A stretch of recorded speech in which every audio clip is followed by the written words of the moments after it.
네, 여러분 예배 잘 드렸죠? 그럼 지금부터 전사님과 함께 말씀 공부 시작해 볼 건데요. 오늘 이 공과 말씀을 통해서 자신을 핍박하고 십자가에 못 박은 그 사람들을 용서하신 그 예수님의 마음을 한번 배워보도록 하겠습니다.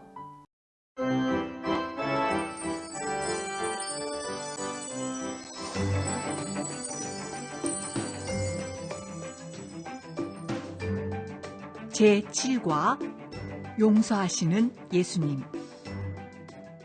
유대 지도자들과 백성들은 예수님을 십자가에 못 박으라고 빌라도에게 큰 소리로 요청했어요. 예수를 십자가에 못 박아라! 못 박아라! 빌라도는 유대인들에게 예수님으로부터 어떠한 죄를 찾을 수 없다고 말했어요. 내가 보기엔 예수는 죄가 없어 보인다. 죄가 없다고? 죄가 없다는 게 무슨 말이야? 아이고.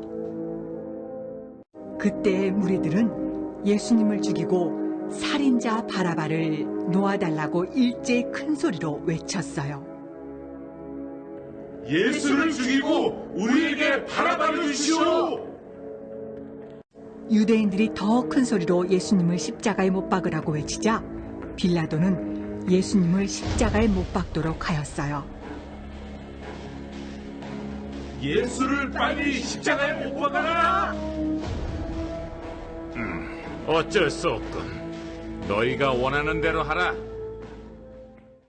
결국 많은 유대인들의 온갖 비웃음과 조롱 가운데 예수님은 십자가에 못 박히셨어요. 그러나 예수님은 자신을 미워하는 사람들을 용서해달라고 기도하셨어요.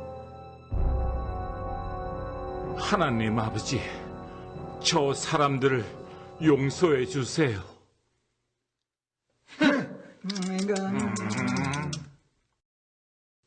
예수님께서는 우리의 죄를 용서하시기 위해서 십자가에 못 박히셨어요.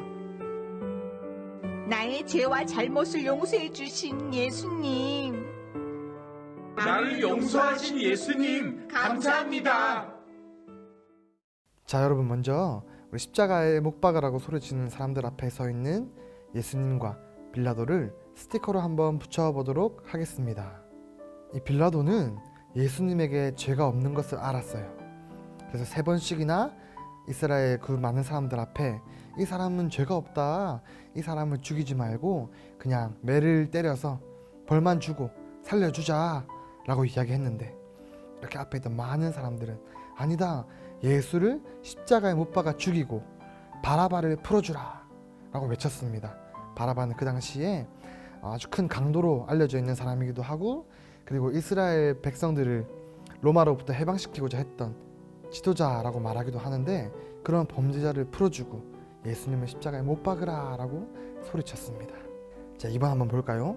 예수님이 십자가에 못 박히신 이후에 뭐 하라고 기도하셨는지 한번 연결해 볼까요? 예수님은 하나님께 사람들을 벌 달라고 기도했나요? 아니죠. 예수님은 하나님께 사람들을 용서해 달라고 기도하셨습니다. 참 신기한 것은 지금 예수님을 욕하고 십자가에 못 박아버린 그 사람들을 위해서 예수님이 십자가에 돌아가시는데, 그 사람들을 위해서 예수님이 하나님께 용서를 구하고 있는 겁니다. 우리는 그런 큰 은혜를 입은 사람들이라는 사실을 우리가 기억했으면 좋겠습니다. 자, 말씀 다지기 한번 해보겠습니다. 유대 지도자들과 백성들은 예수님을 어디에 못 박으라고 소리 질렀나요? 1번 십자가, 2번 큰 나무, 3번 성벽. 네, 답은 1번 십자가입니다. 십자가는 이 당시에 가장 흉악하고 가장 힘든 형벌이었습니다. 정말 나쁜 사람들만 당하는 형벌이었습니다. 그리고 이 십자가는 나무로 만들었습니다. 성경에 보면 나무에 달린 자는 저주받은 자다라고 말하고 있는데, 우리를 창조하신 예수님께서 우리를 위해서 로마의 가장 큰 형벌인 그 십자가를 저주받은 자들만 달려 죽는다는 그 나무로 만든 십자가 위에서 우리를 위해서 죽으셨고, 그리고 우리를 용서해달라고 하나님께 기도하셨습니다. 자, 빈칸에 알맞은 답을 한번 적어보겠습니다. 1번, 유대인들은 예수님을 십자가에 못 박으라고 누구에게 큰 소리로 요청했어요?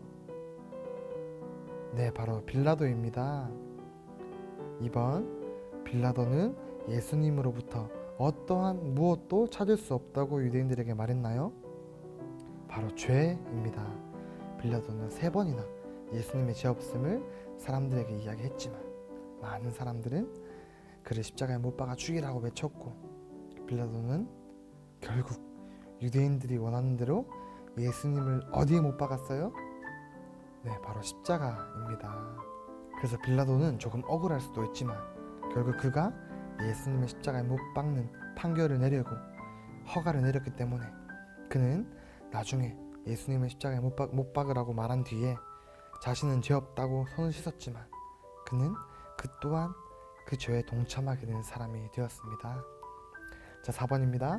죄 없이 십자가에 못 박히신 예수님은 자신을 미워하는 사람들을 무엇 해달라고 기도하셨나요? 네, 바로 용서해달라고 기도하셨습니다. 그래서 누가 우리의 죄를 용서하시기 위해서 십자가에 못 박히셨나요? 네, 5번의 답은 예수님입니다. 참 신기하죠.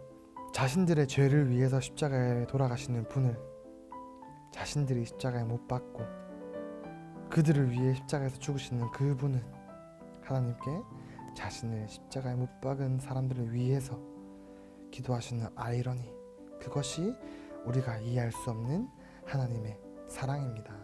자, 전사님을 따라서 한번 읽어보도록 할게요. 하나님 아버지, 저 사람들을 용서해 주세요. 시작. 네, 우리가 이런 사랑을 받은 사람들입니다. 그래서 우리도 예수님처럼 나에게 조금 힘들게 하고 나를 조금 괴롭히는 사람들이 있더라도, 또 억울하고 분하고 힘든 일이 있더라도 그들을 용서할 수 있는 넉넉한 마음을 가진 사랑하는 사랑부 모든 가족들 되었으면 좋겠습니다. 자, 가정에서 우리의 죄를 용서하시기 위해 십자가에 못 박히신 예수님을 한번 색칠해 보도록 해주세요. 그리고 예수님을 색칠하면서 우리를 향한 예수님의 사랑을 기억하는 한 주가 되었으면 좋겠습니다. 전사님 기도하겠습니다. 하나님 아버지, 자신들의 죄를 위해서 십자가에 못 박혀 돌아가시는 그 예수님을 바라보며 그들은 놀리고 조롱하고 모욕했습니다. 그러나 그 조롱과 놀림과 모욕의 이유는 바로 그 사람들이었습니다. 예수님께서는 그 사람들을 위해, 아니 우리를 위해 십자가에 죽으셨습니다. 우리는 그 예수님의 은혜를 입은 자들입니다. 바라는 것은 그 은혜를 입은 자로서 우리 또한 예수님처럼 많은 사람들을 하나님께로 인도할 때에 남을 용서할 수 있는 용서의 마음을 가지고 살아가는 이번 한 주가 되도록 주님 우리를 도와주세요. 예수님 이름으로 기도했습니다. 아멘. 여러분, 그러면 우리 계속해서 소회의실에서 담당 선생님들과 만남을 가지도록 하겠고요. 또 기억할 것은 우리가 3월부터 매주일 컨셉 주일로 드립니다. 그래서 일주일에 한 지체씩 교회에 올 수 있어요. 전사님이 그 지체들에게 개인적으로 연락을 할 테니까 그 연락을 받은 지체는 꼭 그 주에 담당 선생님과 함께 교회에 와서 현장에서 만날 수 있는 은혜를 누리기를 소망합니다. 그러면 다음 주에 만나요.